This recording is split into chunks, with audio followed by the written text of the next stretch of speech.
Back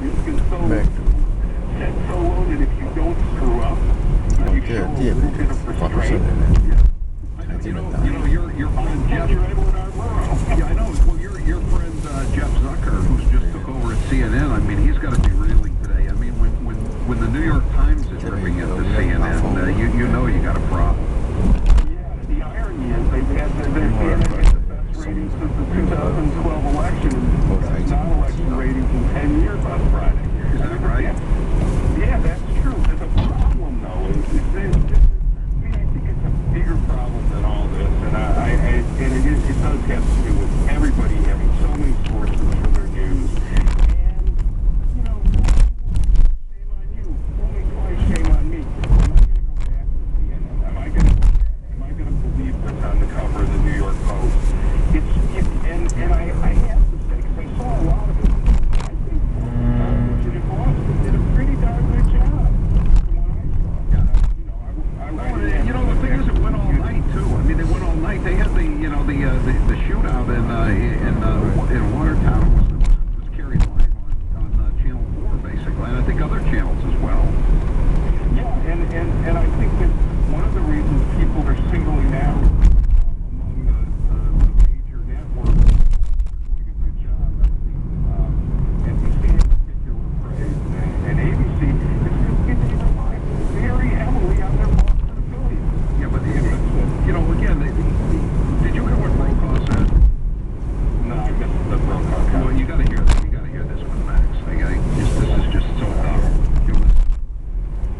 We have to work hard. That's the motivation.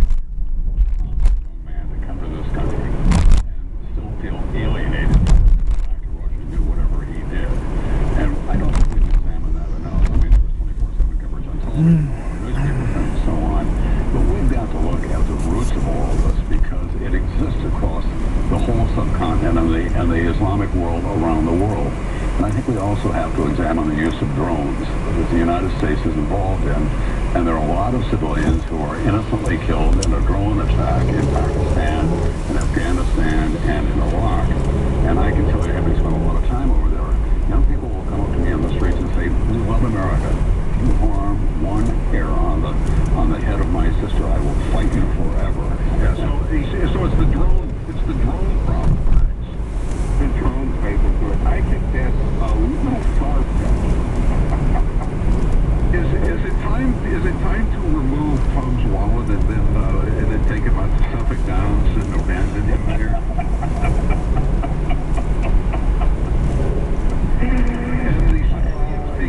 And the civilians being innocently killed as opposed to being guiltily killed?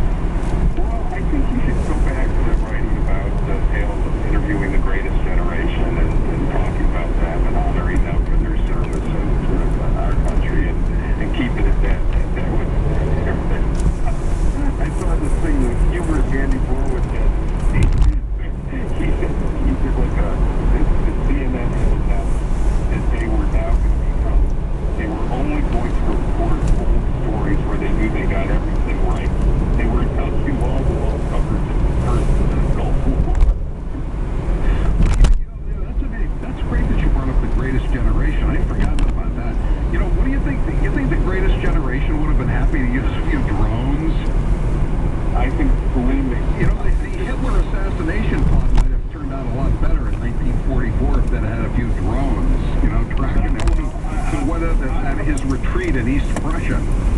I'm with you on that. Look, it's unfortunate that a lot of terrorists like to make their homes and do their training near civilian populations. But sure, better to, how many brave Americans died on the beaches of Normandy? I mean, my dad served in Korea, was in a MASH.